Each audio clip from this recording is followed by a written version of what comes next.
In this episode, we are full on spoilers for both the books and the show. Hey everyone, I'm Jen. And I'm the Geeky Hippie. Welcome back to What the Adaptation, the YouTube show that reviews adaptations from one format to another. This week, we're continuing with Season 3 of The Expanse. And to help us, we've got two guests. Mitch, you made it this week. How you doing? I'm doing well. Thanks for having me on. And we have returning guest, Roofmistress Leigh-A. She's been on a number of times to discuss The Expanse. How you doing, Leigh-A? So excited for this. It's literally been what I've been thinking about all day and all weekend and the past week. I can understand. Good to hear. Good to hear. So, Max, what episode are we talking about? Episode 2, IFF. Directed by last week's episode, Brett Eisner. And written by Mark Fergus, Ty Frank, and Daniel Abraham, who are basically the writers for the series. Pretty And much. stuff happens this episode. Yeah. And it drags on the first half, and then it gets a little more action-packed near the end. Mhm. Really action-packed. Yeah. What did everyone think of this week's episode? Cliffhanger galore. I love it. I'm like, oh my gosh, I want to see what happens when she wakes up. No, I'm playing. I really liked this episode. I liked it better than the previous episode. Actually, it's kind of rare, isn't it? So when like a season opens and then the second episode is like better than like the first episode of the season, to me that happened. I don't know how you guys feel about that, but yeah, I liked it. I'll cede the floor. So when I first watched this episode a couple days ago, I was just like, really? I was totally book cloaking it because I I'm in, like, I'm almost done with a re-listen of the books, and I was like, that's not how it happened, and that's not what it worked. And it took like watching it, thinking about it, and then going back and re-watching, and I was like, oh yeah, this is so cool, like so fucking badass. Like it took me a minute to get out of like, that's not what happened in the books at all. And it's for later discussion, but I think this is one of the biggest departures from the books so far. But in good, interesting ways. So like little nuggets for thoughts for later. Yeah, that's very true. This episode actually has very little to do with the books themselves. The reason why they're on the Razorback is, or the method by which they got on the Razorback, completely different. The method by which they get off the Razorback is completely different. So they and Anna, they have definitely deviated from the story itself.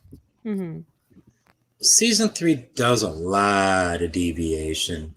I've reread book 3 twice in the past month just because it was something that I could listen to as I'm falling asleep, and I'd rewind, to where I'd where before I'd fallen asleep and continue from there. And watching season 3, it does a lot of, let's tell this story by having it be the opposite way it is in the book, but it's still the same story at heart, Yes. And it's season 3 is a lot of 180s from the book, but still managing to pull off the book somehow, the story. So, well, in many respects, I think, as is the general rule with the show versus book, the show tends to be far more exciting simply because they're condensing down so much from the story into smaller nuggets. But in this particular case, there was the smaller nuggets were a standalone joy to watch. As far as the entire episode in the Razorback was fantastic. Yeah. I love the Razorback in this show. It looks so good. Me too. Needs So to what's turn up into first, a Max? carnival ride. Yeah, Well, that- it would be a good carnival ride. Oh yeah. Literally. This- That'd be like that's theme park level. Just Disney had something similar for a little while, and they had to close down the ride. I think it was like Mission Space or whatever they have. Mission to Mars. It was Mission to Mars. Yeah. Yes. It was an mm-hmm. Yep, And I've been there. Well, and there was warnings like if you have Yes. conditions, do not get on this because whatever they did, it was intense. I loved it. it was very intense. A lot of Would people put you through could not high G. handle it. A lot of high G. It was more just spinny spin, kind of like And, and like then- a lot of shaking, a lot of moving. Yeah, but yeah, like, they yeah. had something like that, and a lot of people couldn't handle it. Yeah, it was funny. And I again, remember when I was lots of warnings, like do not get on this if you have like Mild the list is asthma. long. Definitely. Yeah. Yeah, they can be pretty intense. Mhm. So, what's There's a our lot first of question of the day, Max? What was changed from source and did those changes impact your enjoyment of this episode? What was it? I'm sorry. What was changed from the source material and did those changes impact your enjoyment of the episode? The vast majority of it. Yeah, Probably it's easier to take say. what wasn't. Yeah. Yeah, about the one thing is they went from that Bobby and Avasarala went from the Guanxian and ended up on the Rocinante. Mhm. And that's about it in this. But did that change my enjoyment? No. Like Mitch pointed out, it's more exciting. It's a Yeah. very exciting and much more dramatic of an app. You know, this show's really good at adding drama. Mm-hmm. Mm-hmm. Well, and in Sometimes addition, unneeded. in addition, the big ad is anything that's happening off of the Rossi or the Razorback. Obviously, everything that's occurring on IO is not in the Fresh. book. And as a separate Well, story, it's off that- screen. It's off screen in the books. right? Yeah. It's all off book, as it were. Off, or off the page. Yeah. Right. off page. Yeah, that's the word. It is something that the books lack, which is just so important to the video story that's being presented. And I'm so glad they decided to do that, because if everything was from the point of views that we get in the book, it wouldn't have worked at all. Mm-hmm. No. Mhm. We'd have had to wait until later in the season to get Anna. And I love Anna Volodova. Oh, I actually think I like Anna on the show more than Pastor Anna in the book. I think it gives her different context because in the books she's just this very humble pastor on a moon somewhere, and this gives her and she earns the credence based off of what happens again, like future books, future episodes. This gives her the credence beforehand and the foundation of like, we need to trust her because the Secretary General trusts her. And she stands up to power. Yeah. Like, so like Right off the bat.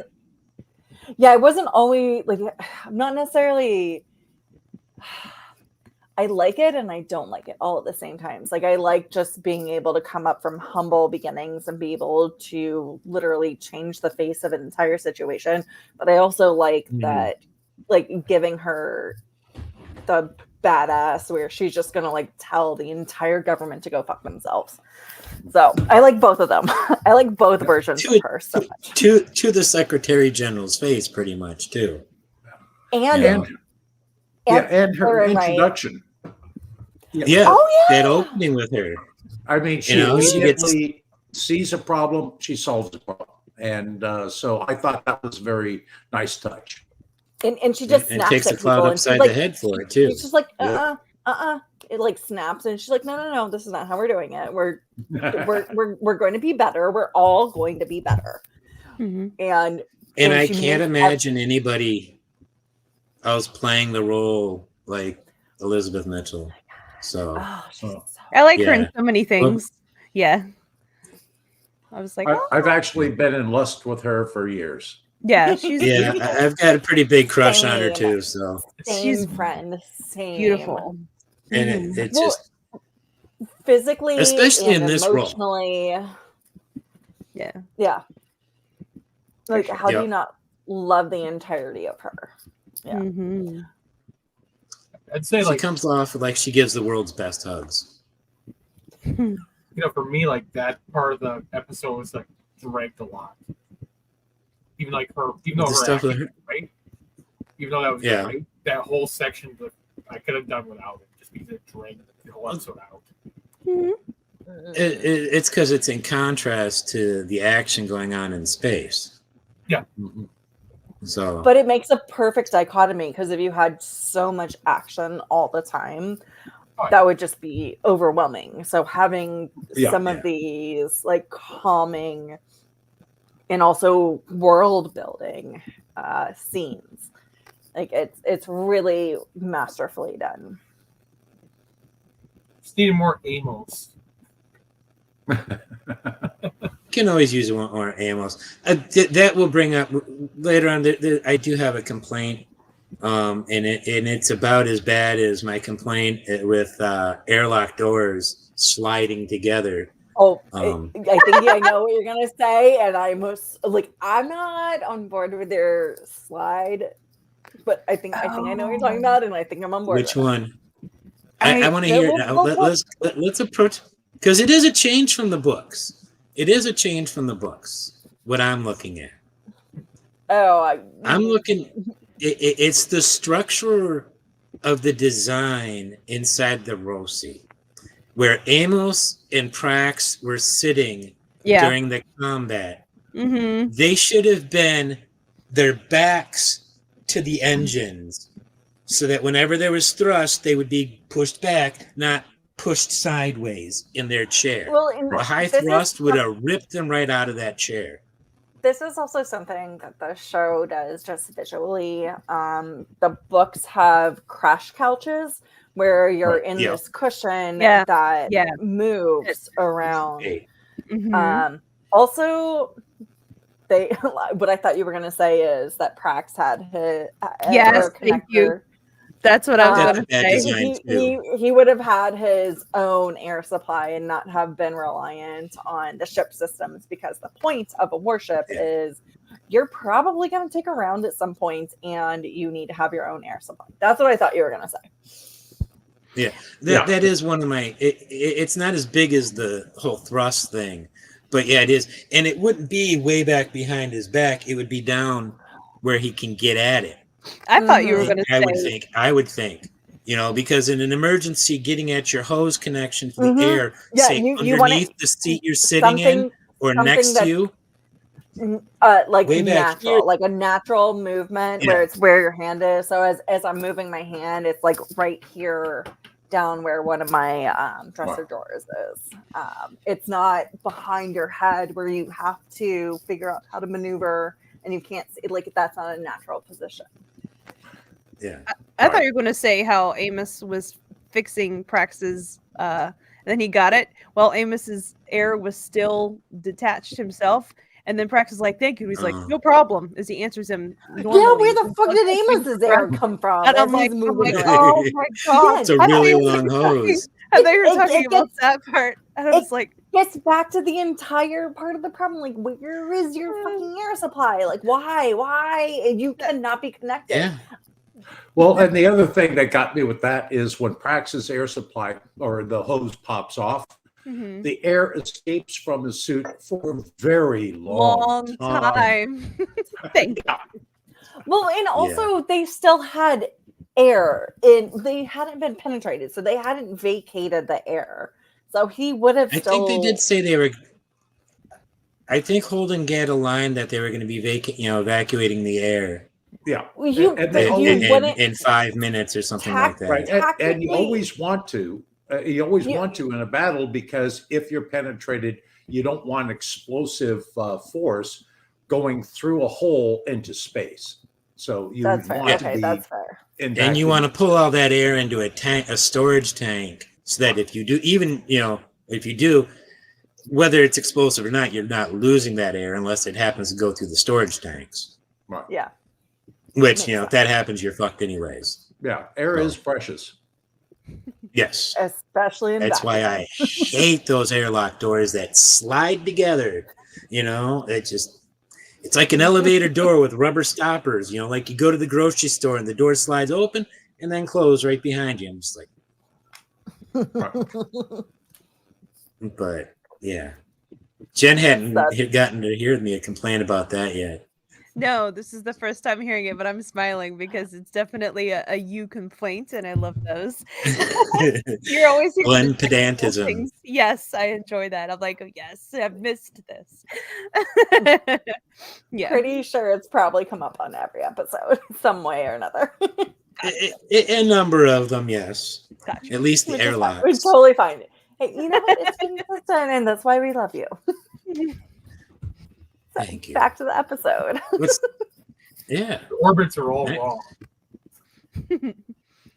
Yeah, I don't know orbital mechanics, so I'm not going to be pedantic about that. So Chris is watching this with me, and he is like his entire life, like every single day, he's on NASA's website and he does like research, and he's that's what he does with all of his free time, is do space researching and stuff.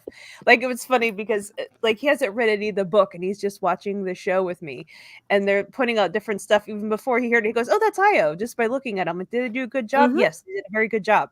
And then other things he doesn't talk about, he was like, no, wait a minute, like, because he didn't understand how things were in the book. And originally when like that, the whole thing, like how that crashed into Venus. Oh my God, the entire, with Eros was doing that. He goes, how could the center of gravity shifted? He goes, there's only two ways. There's only two ways that it could have missed.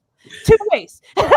Like, okay. He goes, how that Nabu could have missed. He goes, the center of gravity had to have shifted. I'm like, yes. He goes, that's not possible on something that's that size that quickly. It can't happen that quickly. Yeah. That's the Yes. point. I'm like, Yes. like, Yeah. that's what I had to explain to him. Like, no, it's a part of the thing. And then he goes, okay. But it was funny because not even having read it, he completely understood just how much of a miraculous thing that was in his own way. So that was pretty cool. He really liked the Razorback, by the way. When he saw it, he goes like that. He really enjoyed it. He goes, oh my God, I'd give anything to ride in that. But what you just said is like the way Chris interpreted things, that is in the show, and not having read the books, it's such a testament to the show that you're like, that, like, he's picking up on the things that are in a lot of the deep subtext, and like us book readers are like, oh yeah, of course. Obviously. The number one thing he doesn't like is the rail guns. He was like, you'd have to be very, very, very, very close to your target, because in space it would just go. Oh, the like the fact that the rail guns are like, he's like, that really wouldn't work unless you were really, really close to proximity. And I guess that's why they're called point. They're called point defense. Yeah. They're called point defense cannons for a reason, and I can say this because military, like naval ships, actually have a very similar thing called the CWIS, close-in weapon system, and it does the exact same function, and it's only like nothing else has worked, and you're just like, I just need to blow something up that's getting close to me, and I have nothing else to do it. So it's the same exact function. About 100 yards, and that's about as efficient as they're ever going to be. And 100 yards is like less than a second in travel time. They spray a wide array, so you're not just like point targeting. You're just doing a massive, like, it's probably going to be here somewhere, and this is where I'm going to throw a lot. They look cool though. They look really cool. Yeah, they do. So the CWIS when it fires. EDCs do have the rule of cool going for them.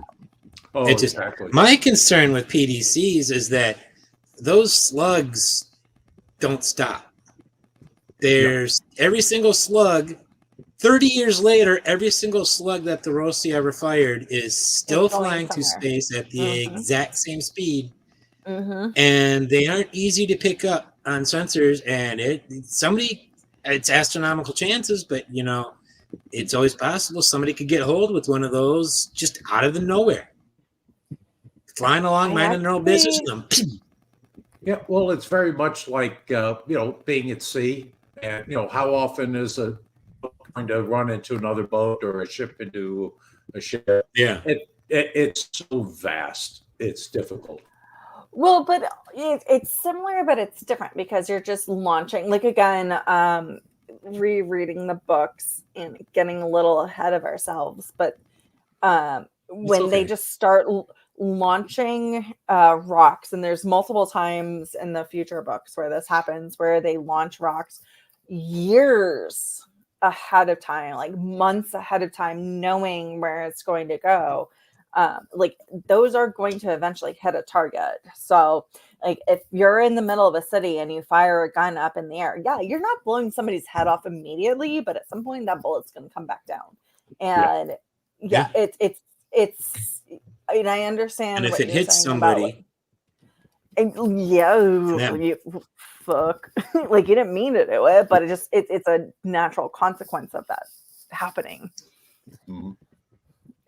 I never thought of that before, and now my brain is just gonna go fucking crazy. Thanks, fuck you guys. those PDCs are scary, man, because they keep going. Yep. Well, and the other thing too is that with orbital mechanics and the planets and the asteroids and all moving around constantly, there's no fixed shipping lanes. Nope. The lanes change as the orbits progress. So, yeah, PDCs flying around just having a good old time could be a problem. And these are all in the orbit of Jupiter, because this is right outside of Jupiter's moons. So like it's Jupiter is not populated, Jupiter is not colonized, but there are other moons of Jupiter, Ganymede being one of them, obviously, that do have populations on them. I think several of Jupiter's moons in the expanse are colonized. All right. Yeah. There's another thing that the authors do that the show has gone back and forth on, and the book has gone back and forth on. There's no real consistency, and it's another one of those Glenn pedantisms. Are they missiles or are they torpedoes? Because as far as I understand, a torpedo travels through water. Missiles travel through vacuum or air. And they keep calling them torpedoes. Okay, so... And I know Star Trek did it back in the day, too. So I think it's the way it's launched that and again, I think they're misusing the terms, especially because missile... I'm in the Navy. I work for the Navy. Right. I work with like things in the Navy, and it's very fascinating to me that your question, because I've thought about this as well. So, and I think the use of torpedo is typically it's not physically launched, like it gets dropped and then it moves on its own propulsion, whereas a missile is physically launched on, like it's a rocket. It moves under its own propulsion from the start. So while torpedoes and missiles do sometimes have a lot of the same characteristics, I think it's how torpedoes just get dumped and then go, whereas missiles are physically propelled out. I didn't know that about torpedoes. Yeah. Well, and also if you think about it, missiles typically have an initial ignition sequence that gets them up to speed going towards the target. Depends on the type of missile. Depends on the type of missile, and torpedoes also do have the same issue.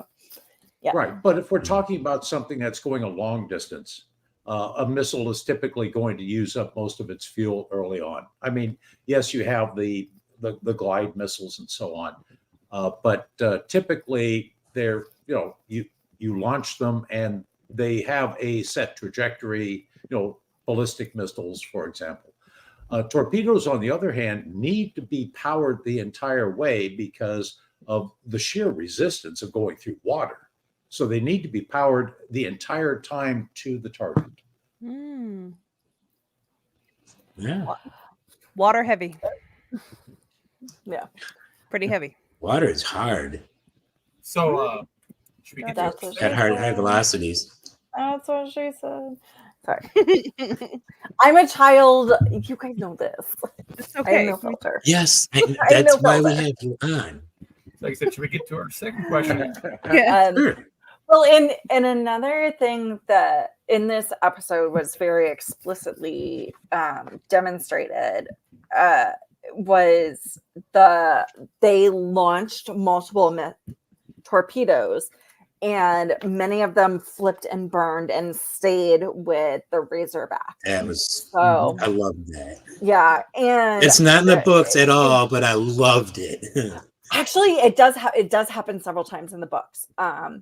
So Man. like it. Oh, I'll have to it pay wasn't. attention. No, it was not in this instance. There was. I just read this. Doesn't matter what. Well, I'll Press find the it. I'll find it.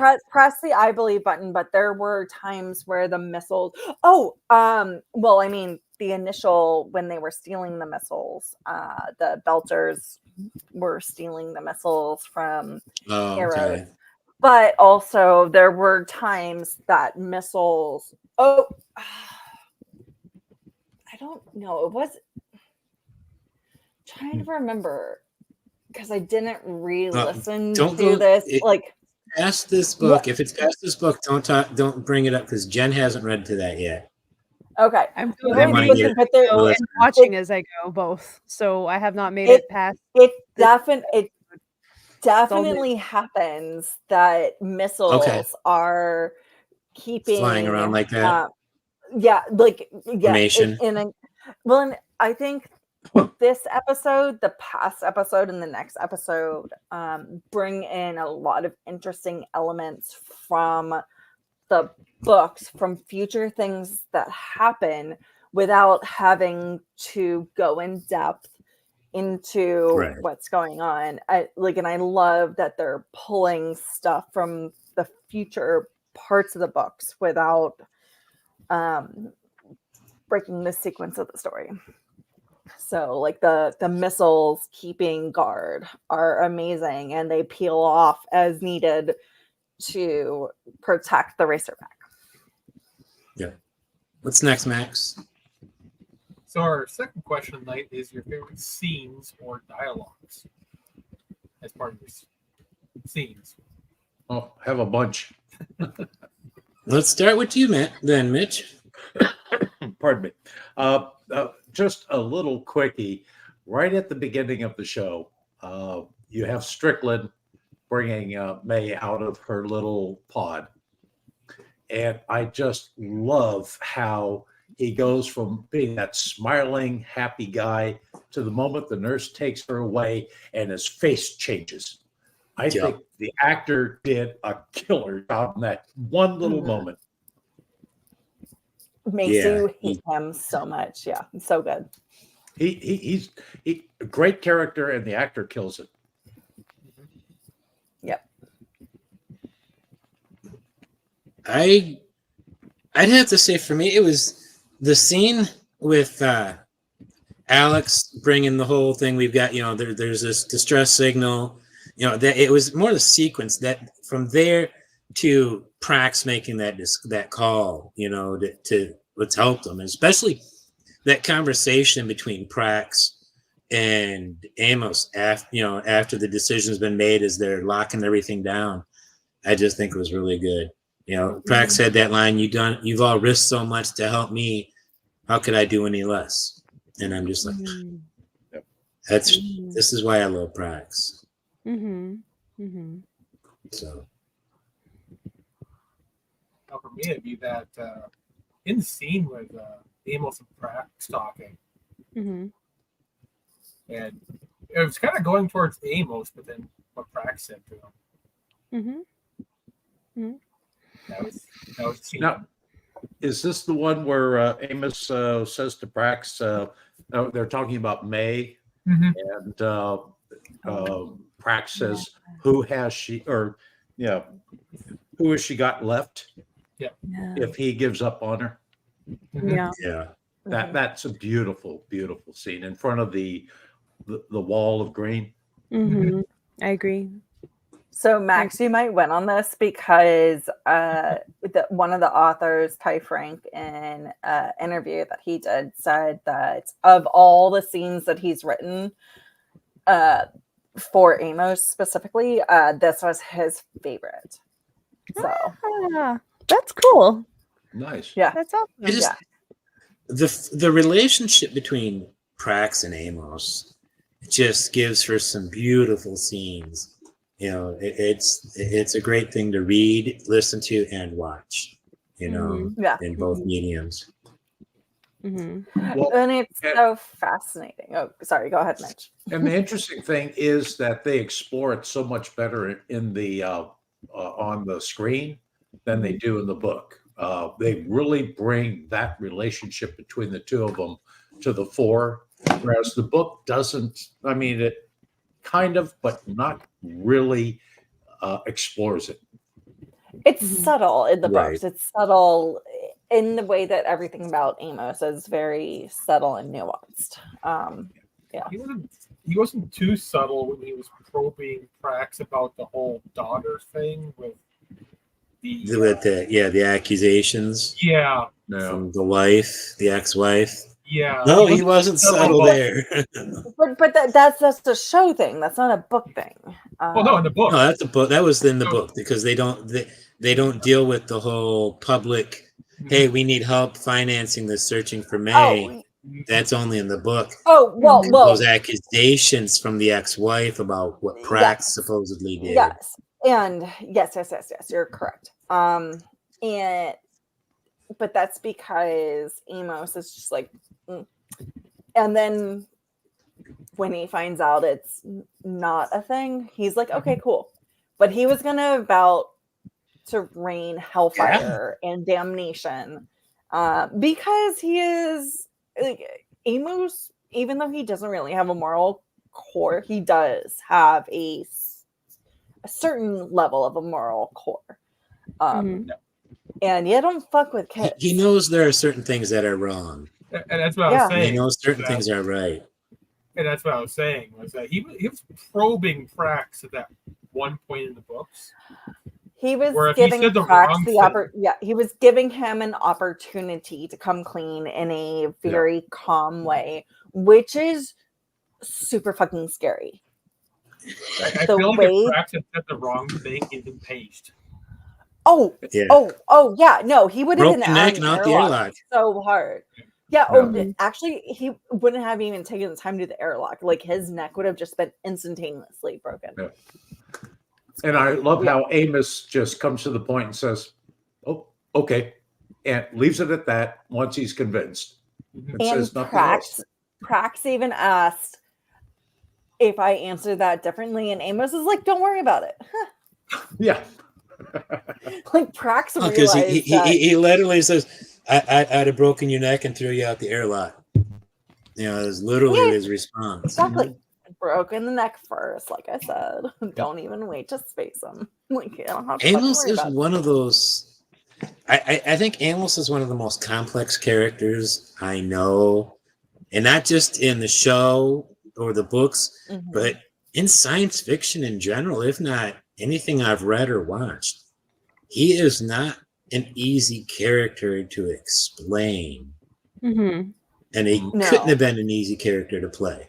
Wes Chatham. Well, and I know we brought this up on the show before, but Wes Chatham was one of many people who auditioned for this, but was one of two people who read the lines correctly and understood, and had not even read the books, but understood it, and that they're like, yes, you're the person for this character. and then continued having an in-depth concept of who the character was, even though writers and directors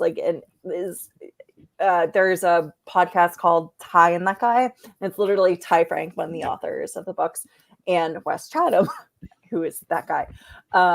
And when they talk about Amos, it's really interesting, and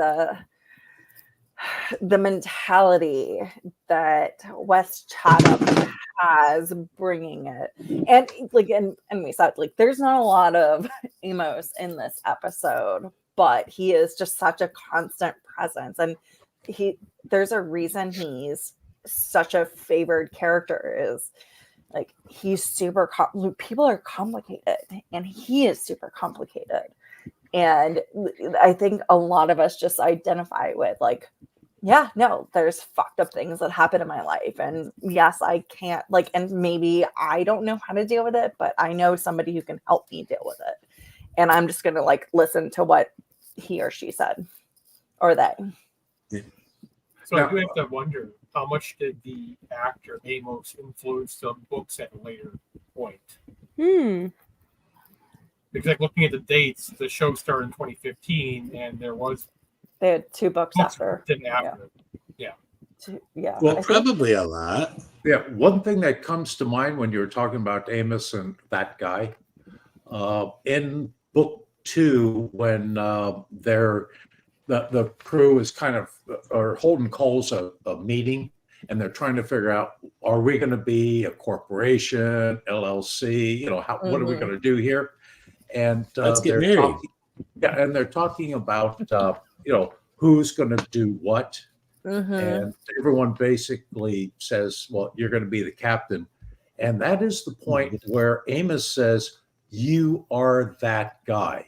And I think they may have taken that and used it in a later episode, which leads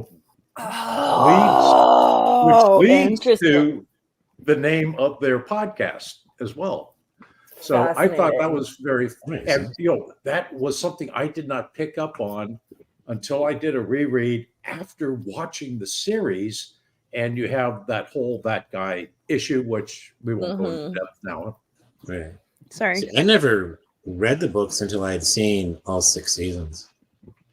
I watched every before I ever read the books.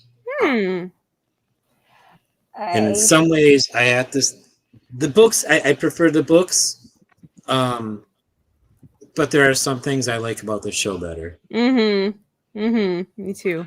That's funny. I'm almost the opposite. I've been through the books a couple times, and I'm rereading for the sake of this podcast.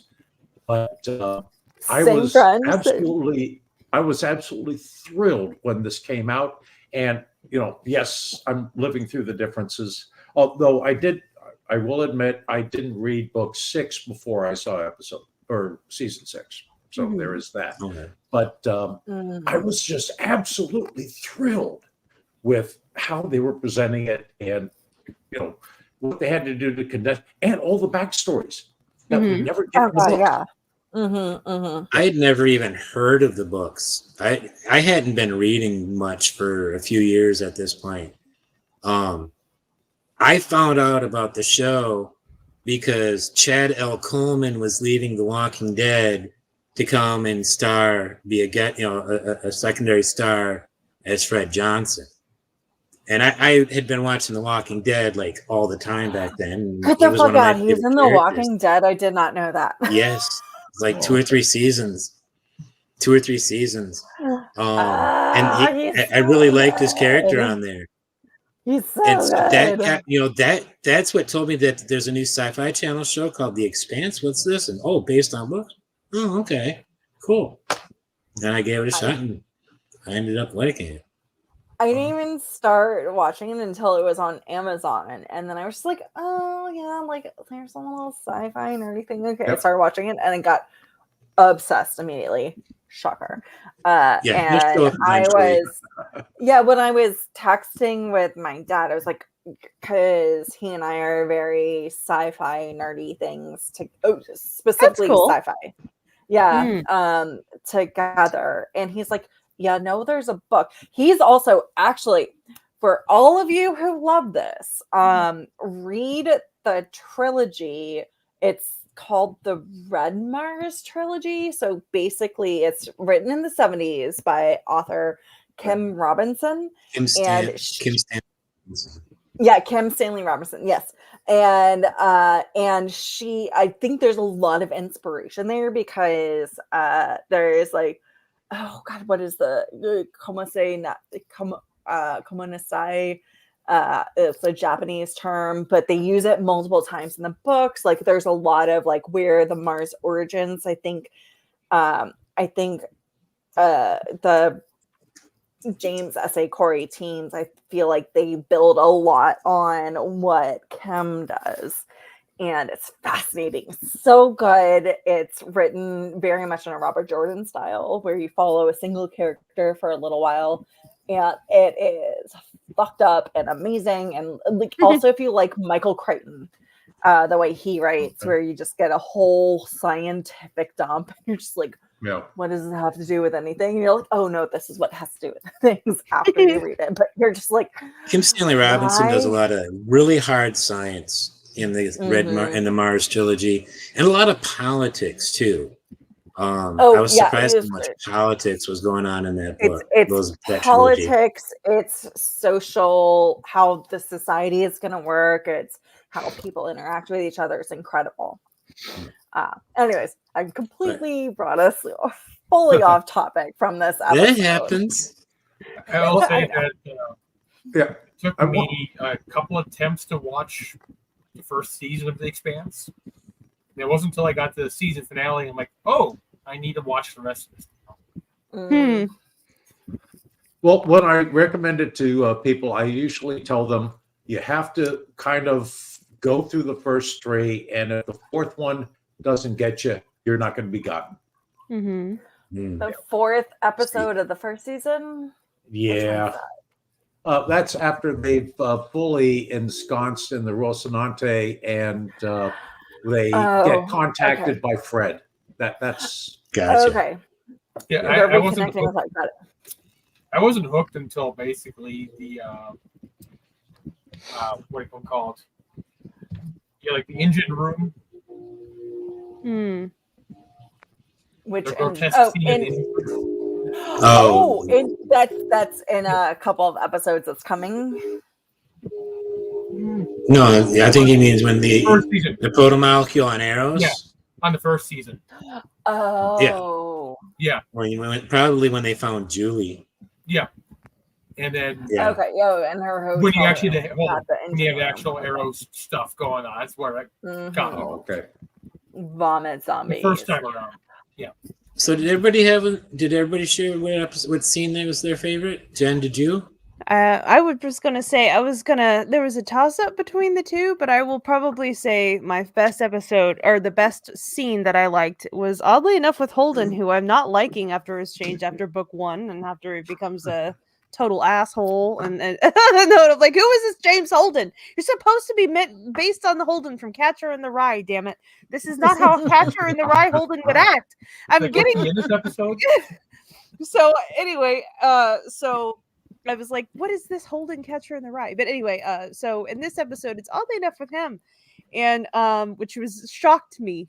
But he was telling them kind of about the fact that he wanted to help Prax, and everyone was like, no. And he goes, no. Can you look him in the face and tell him that we're not going to help his daughter anymore? And everybody was quiet, and they turned to Prax. And that whole thing, that happened this episode, not the previous episode, right?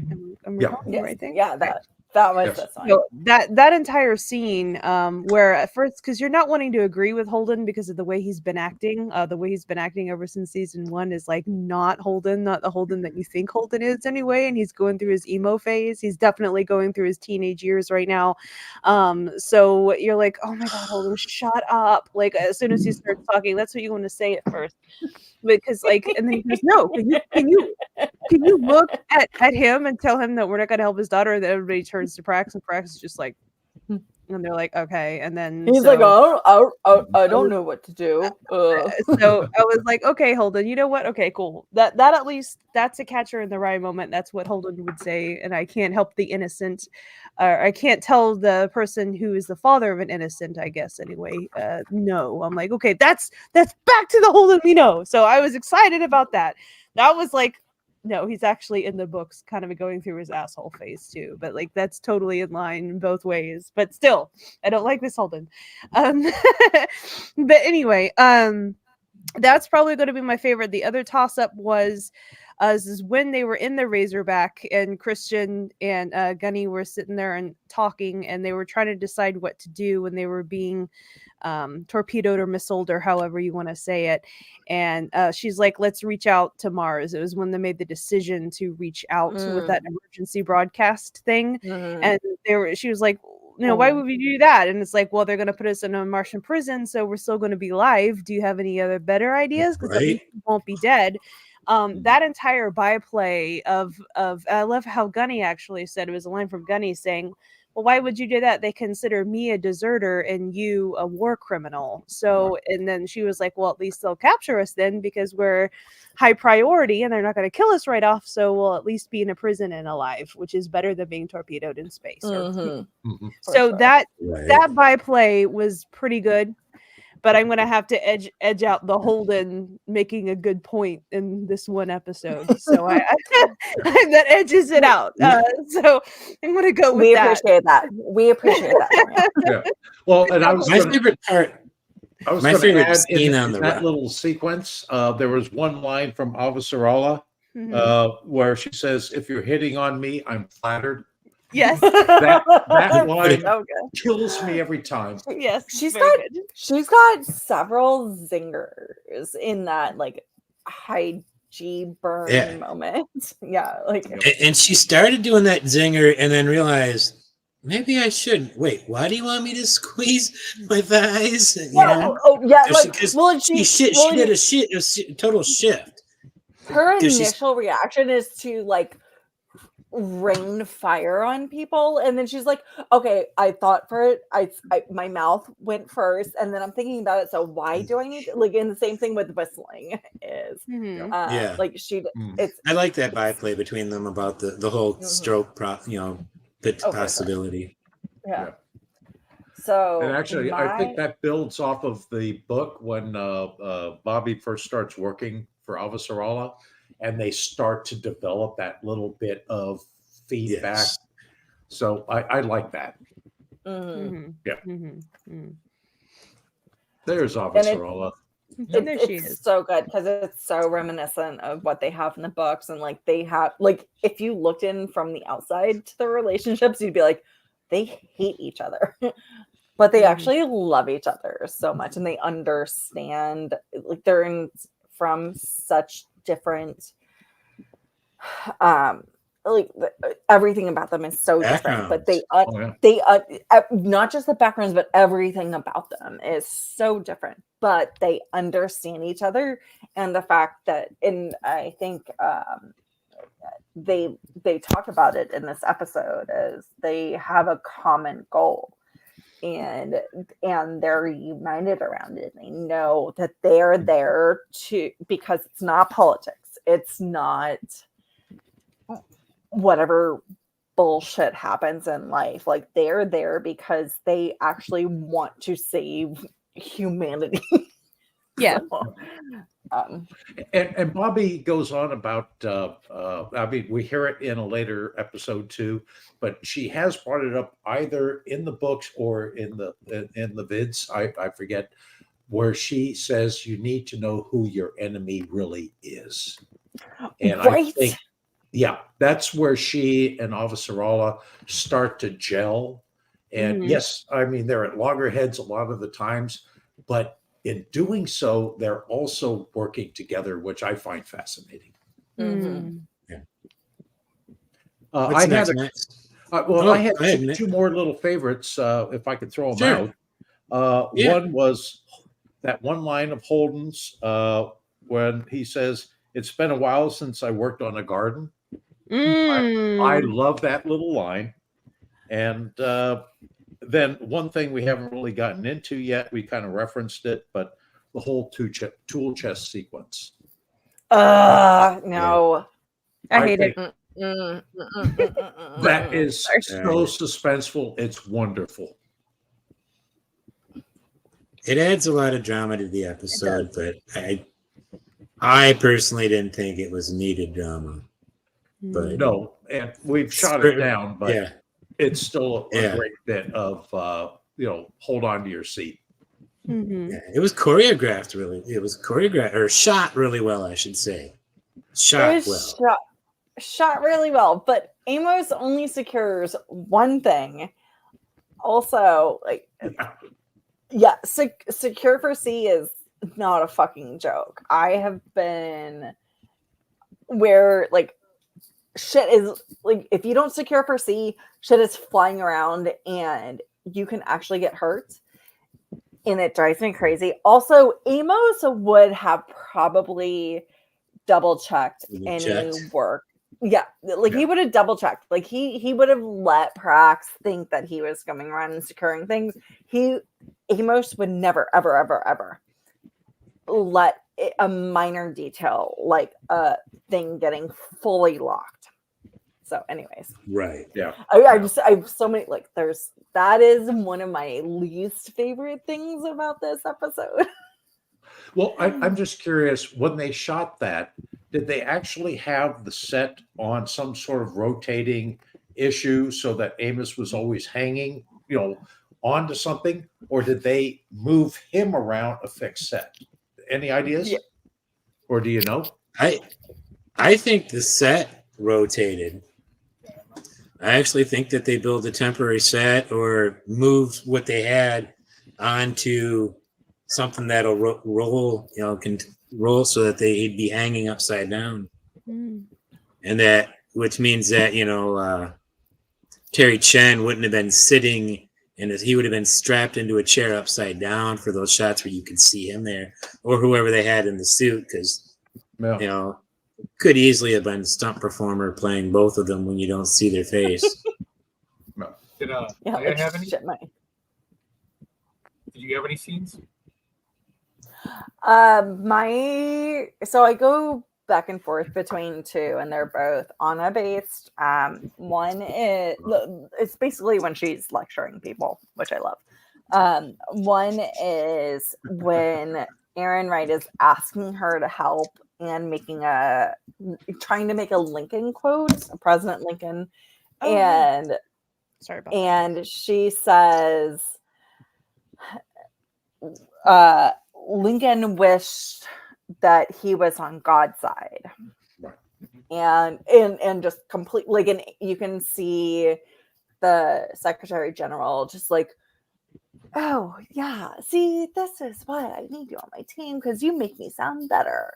Because he's like, I'm trying to do God's work. And anyways, the second one is when she's at the like having dinner with the Secretary General, and they're all off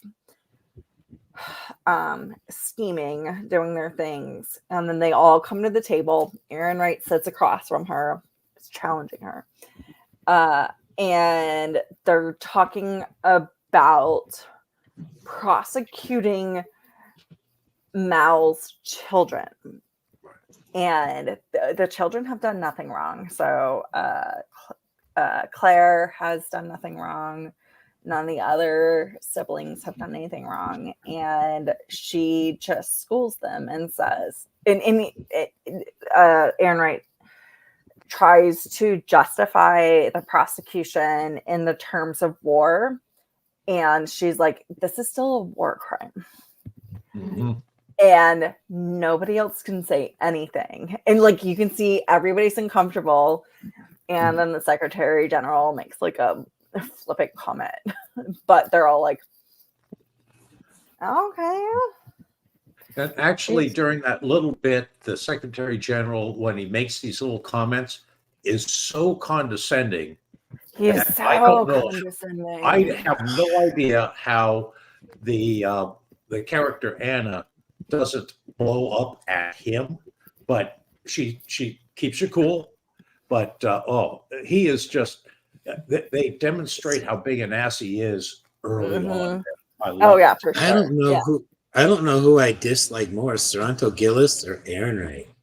Aaron Wright's an evil bastard, but Sorrento Gillis, he's just always got this look on his face that I want to smack. You know, I want to smack that look off his face. And I'm not a violent person, but he looks like he's he looks like he's got this smug smile that he's constantly trying to suppress. And it's just like, well, and he knows he has great, like he's rolling nat 20s on charisma all the time. So like whatever he's gonna say is gonna convince somebody, but he just needs to like get the right bard behind him, and that is why he has invited Anna into his group, is to like make sure that his nat 20s are going in the right direction.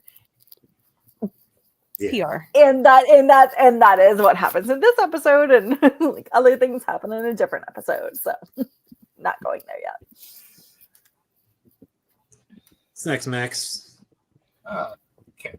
Our next question is, how did the quality of the cinematography, special effects, sound effects, and music affect this episode? It should be a quick one. It was perfect, I think. Mm-hmm. Especially the space CG. Yeah, like the whole thing with the Razorback, I was like, oh, that's the Razorback. That's the Razorback. Like, you see it? Chris is like, no. I'm like, you didn't see it painted on the side? He goes, no. And then they showed another thing. He goes, oh, yeah, I see it. I'm like, what do you mean? Oh, yeah, you see it. It's a Razorback. Damn it. It's awesome. They You mentioned love it that multiple shit. times. I love Somebody it. likes the Razorback. Hell yeah. Hell yeah. Can't take the Razorback. The Razorback. yeah. My And as far my as dad's special- in the middle of season 2. Yeah. And as far as practical effects go, I think the interior work that was done on the Razorback, you know, the gimbaling and the whole 9 yards, I thought nicely so done. good. You know, it's not cinematography Oh, and such, but it's certainly set design and Yeah. killer It's job. the production end. Yeah, I want that shit. My only complaint, production end, is the one I brought up about the way the seats that Amos and Prax were on.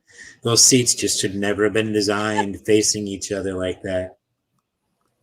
So it just doesn't make sense. That's my biggest complaint. My only complaint. I liked the costuming contrast with Anna, and basically anytime she was with the UN. So the UN has these very dark styled, even the people who personally, like Aaron Wright, chooses to go all black, and she has black pants, but when you see her, it's mostly torso up, and it's this white blouse. So you see these contrasts between what their point of view is and hers. And then at that dinner scene specifically, the Secretary General has a black vest over a white, so you can see like that he's like, they're visually telling you that he's morally conflicted between what to do. So it's very interesting. I also liked the music for Anna.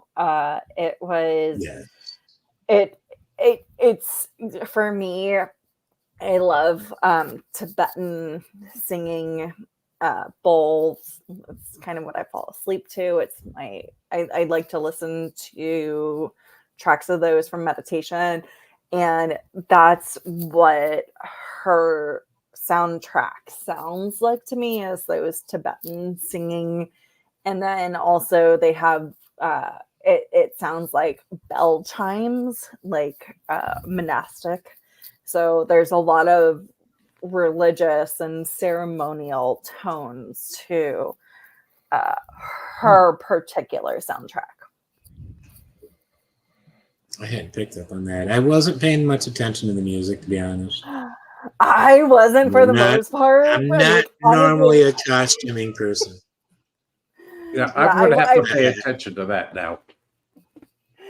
I'm not used to thinking kind in the action moments, honestly, like I have no idea. Like they're like it's always so good. And I've said this every time I've been on the episodes, like they're like they know how to gauge and engage you with the music choices that you just forget it. You don't see it, you don't hear it, you don't pay attention to it because it is completely on point. It's perfect. And the only honestly, because spoiler alert, there's going to be a favorite person that I have, and it might shock you guys. I started paying a lot of attention. So, all right, ready to move on to the next one? I think we are. Max, you're muted. Sorry. The next question is best and/or worst actor. Best actor is the There Razorback. you go. Oh, Jen's got the Razorback there. Yep. It's already up. Fight me. Good shit. Not playing on this joke. And the Razorback had some friends this episode. All those 6 little rockets that flew along with it. well, the Razorback is fucking bomb. And so, like, Yeah. somebody who doesn't know how to like has the basic mechanics of being a pilot and then being able to like save themselves. Yeah. It's And not that hard to is fly in outer space. You have a lot of room to maneuver. I mean, a lot of room to maneuver. You're not going to hit much. it's not hard to fly in outer space. It's hard to fly and escape missiles and not murder UN Yeah.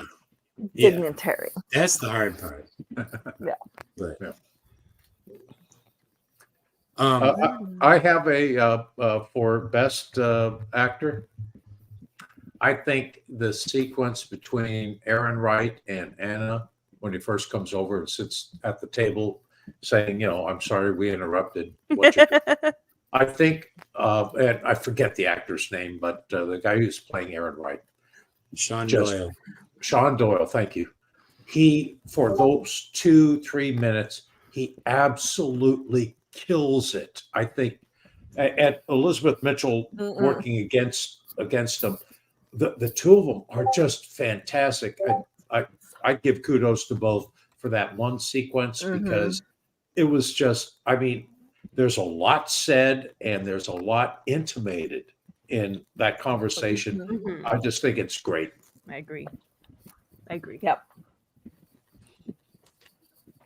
I'm going with Terry Chen this week as Prax. The guy just see. I said this back when we first met him back in the previous season. My early experiences with Terry Chen were in roles where he kind of played a badass, not some timid little scientist guy. And so seeing him playing something so completely, not super special agent and playing this, I'm just like, and he was just, not only is he my favorite actor this episode, I think he's my favorite character in this episode because he was the one who chose to do the right thing even when it put him at risk and finding his daughter at risk. So multiple reasons why I pick him. Character and the actor. Just say again, Max. That's mine as well. Sweet. I was a little surprised you didn't go with Amos, but because I'm used to you saying Amos. I said earlier that Amos almost had it, but then Prax stole the scene. Yeah. Okay. But you got Amos's speech correct. In the best speech Amos has, according to the author. So you win. You still win. Mine's Anna. So I was going back and forth between Bobby Avancerala and Anna, because Bobby and Avancerala have this amazing conversation back and forth. It's very powerful. It's very intense. It's meaningful. But, and I don't, again, I'm not 100% that I love this is the way Anna is introduced in the show, because I love the way she's introduced in the book. I've said that before. But she is true to her character. She comes in during a riot, boss bitches people who's like, get this person who you don't like, who's not allowed, to an aid station. And then she comes in and starts steamrolling over the Secretary General, Aaron Wright. Like, she just steamrolls everyone, and nobody can contradict what she says, because she is correct in her ethics and her purpose. And that is why the Secretary General has brought her, is because she's got this moral compass that is unwavering and completely infallible. And you see it immediately. The way they do it is so passive. And it's such a quiet part of the episode. And it's in contrast to these big action-packed things. And it's the perfect place to put it. And it's very well, like the way that they introduce her, the whole entire episode is well crafted around this. And it's just, anyways, I talked for a lot. That's fine. That's fine. I'm just going to drink some Where more we at, wine. Max? Let's see, is everyone gone? Yeah, I think so. I have one I don't like that I can add in at some point. Yeah. Oh, I also have one I don't like. Okay. For me, it's the girl that is playing May. I mean, I hate to pick on a child Jade, actor. what? I hate to pick on a child actor, but she just seems so not there. She's reading lines. I don't get a feel for her being in, quote, the character. There is some of that at times with her, yeah. Mm-hmm. You know, Agreed. but she's also, what, 8, 9 years old? Mm-hmm. Yeah. Child actors are almost never any good, you know, so No, I wish I Yeah. could add. unless the director's really good at working with kids. Hey, Opie had his bad days too. Mm-hmm. Who didn't you like? Joel Osment Yeah. would like the world. Anyway, Yeah. the guy that played Sixth Sense, that kid, he did a really good job, I think. But that's I got the well, I perfect mean, response to Mitch here, but it's going to take 1 second here. Okay. There. Perfect response to Mitch. Oh, that was good. Oh yeah. That's what she feels about there. Right. I can understand. I can sympathize. I would. Who was your dislike, Leigh-A? So it's not the actor. I think the actor did a perfect job portraying this, but it's a continuing dislike. And it's not just the character; it's how, and it's the adaptation. So the adaptation, I've said this before, has inserted a lot of controversy in the roles and the relationships that the Rocinante has, which did not exist in the books. So Naomi, having previously, Oh, yeah. Mhm. I did not like, because she was like, she's trying so hard. I do like that she and Alex like start to kind of bond, but she is just completely cut out of all decision making. She is just shamed away from everything. And I particularly, they set it up before when Naomi like put Amos down to save the freighter. So like she made him, but again, like he could see that as a moral choice. But everybody, like Amos has literally lost respect for her. And I just don't like that. Like, I don't like the way, like, and they quickly in the future episodes they get past it, but like it didn't seem necessary. So like it's a multi-episode arc that I don't like. Getting off my soapbox now. I agree. Gotcha. Well, this is the I haven't been happy with how they, the last episode and to some extent this episode, I can't remember what, but it was mostly last episode. They spent a lot of tearing Naomi down to build Holden up. Yeah. In the story, because in the books, she's not the one who did wrong in the split up between her and Jim. It was Jim who did wrong. He was being like me, so she left him.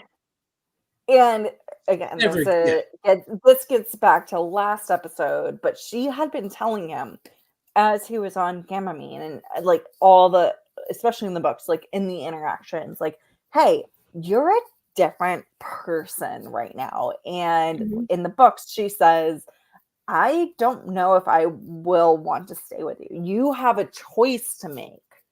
And that is his like, holy shit.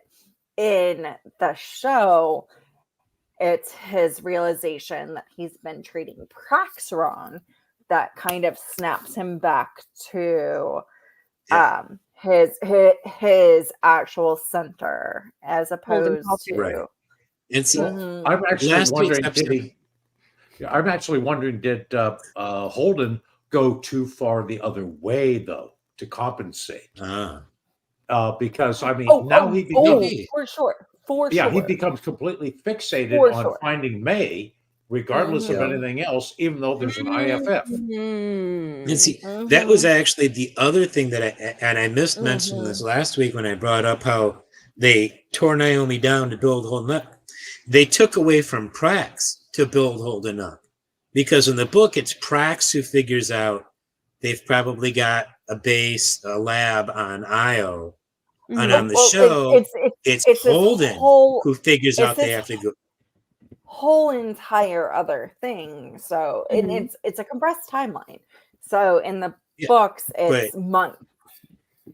They've been doing so much to make James Holden the bigger hero, than other characters so far this season, and I don't know if I like that so much because Holden's a bit of a dumbass, and everybody in the galaxy knows He's it. supposed to be a dumbass, though. That's his charm, and exactly. They're making him bad dumbass, though. And I'm like, let's go back to the himbo that we all know and love. Let's go back to that. Like, you're supposed to be good, like to the point of aggravating. And that's exactly all the way.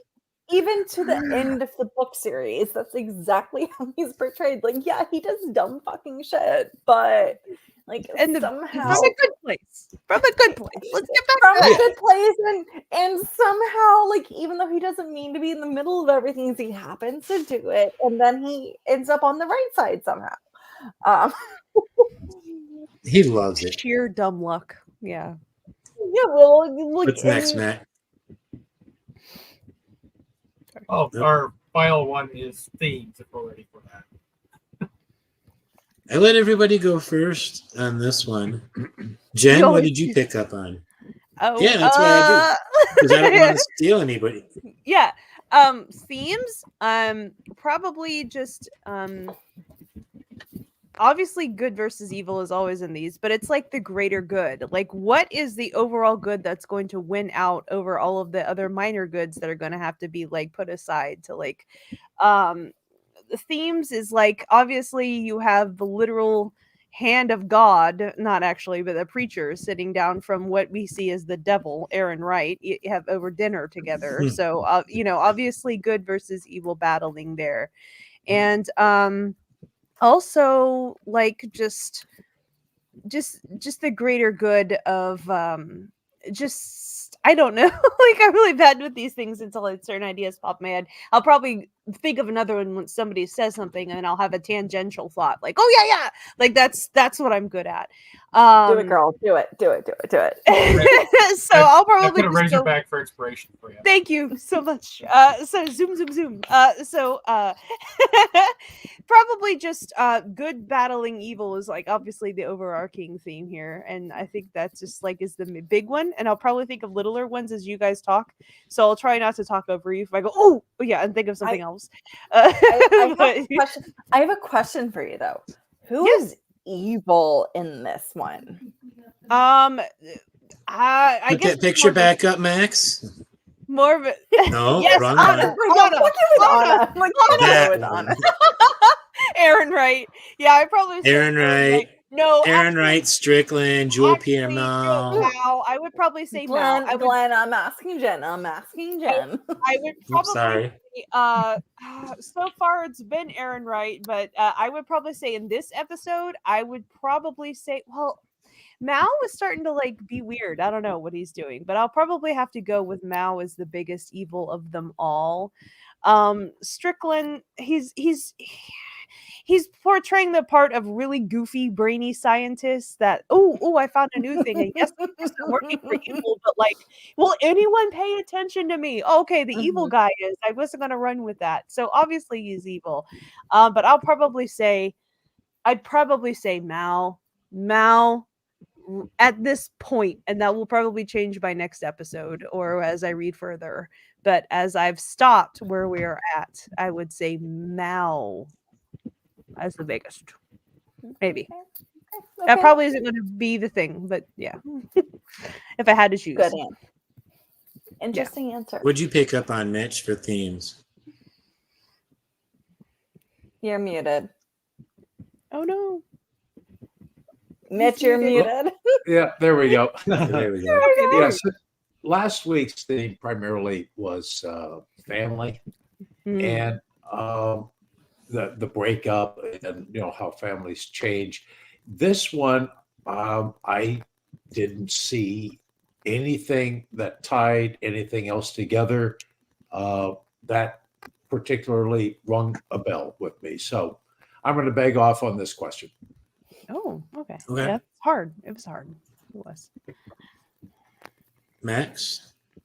Honestly, mine was basically family because of the whole Amos and Brax thing at the end. Oh. Well, and I also picked up, family. I also would say Anna and Nono and Nani, her wife and kid. Oh, yeah. Which was Yeah. such a great pull through from something that happens in the future books is her holding and hugging that pillow. This is you. Yeah. Yeah, like, Yeah, I love that. I've actually done that to my niece and nephews. And it's like, this is like we've been on a chat. And it was like it's such a human thing. It's so good. Yeah. Leigh-A, how about you? So I actually think the title of the episode, Identification, Friend or Foe, which is actually something that exists in the military. Like we have an IFF thing that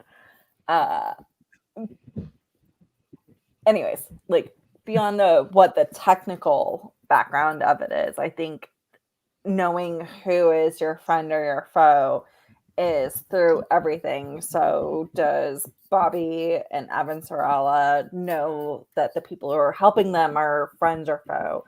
Anna goes into the situation, and does she have friends or foe there?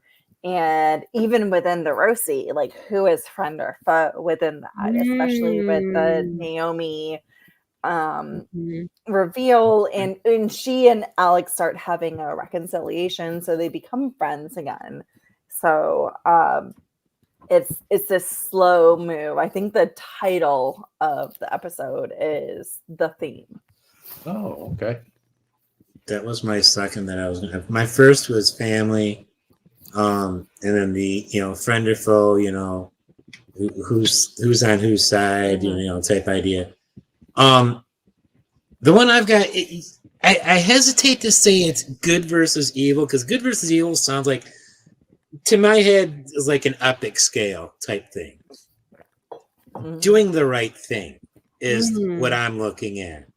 You know, the Roasty ends up doing the right thing by rescuing the Razorback. Bobby's doing the right thing. She's not only is she saving her life, but she's rescuing, you know, Avasarala, who needs it, because she's the one who's going to, you know, who has the ability, hopefully, to stop this war. Prax, he made the decision to do the right thing, to, you know, to rescue the Razorback. You know, it was his call, and he did it because the others were doing the right thing to help him find May.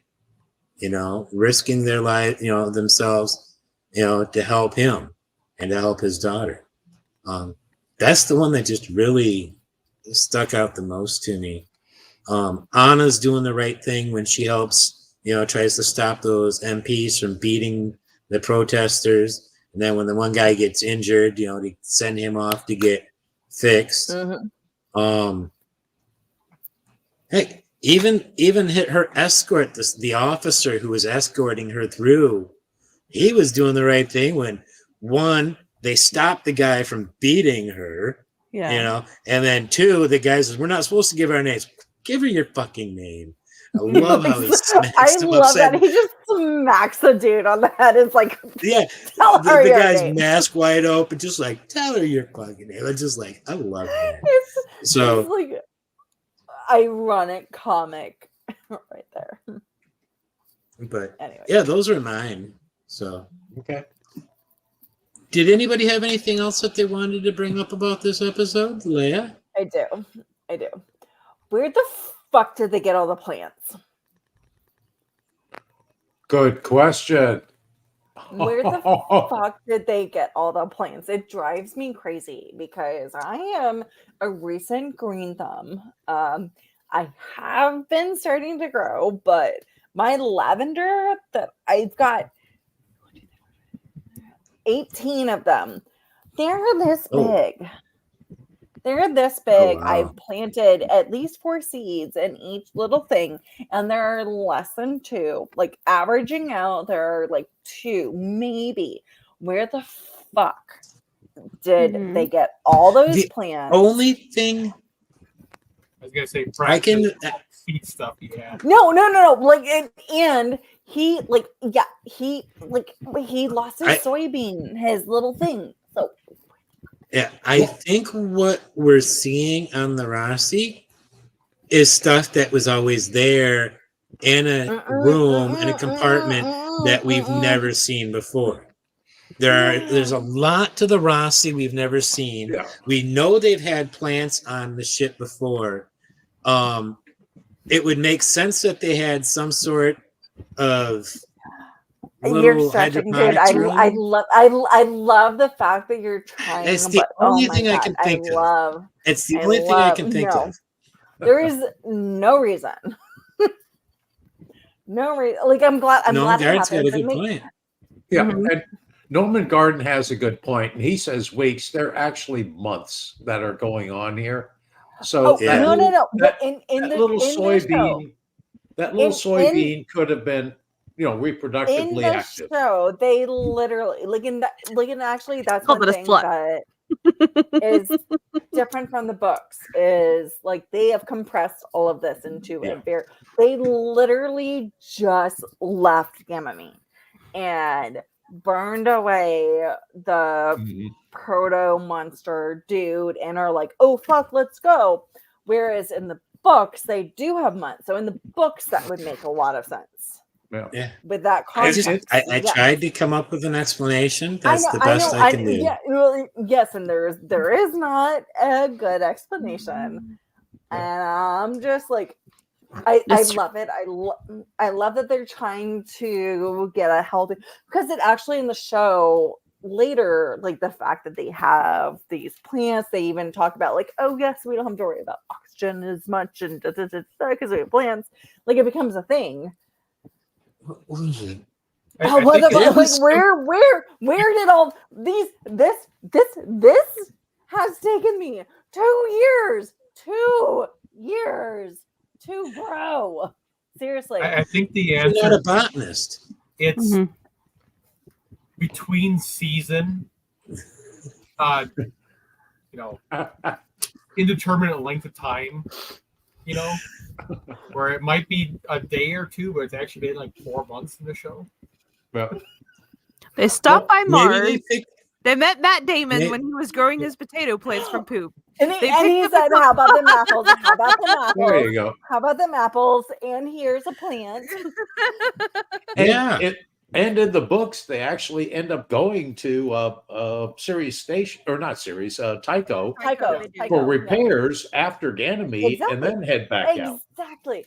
In the books, yes.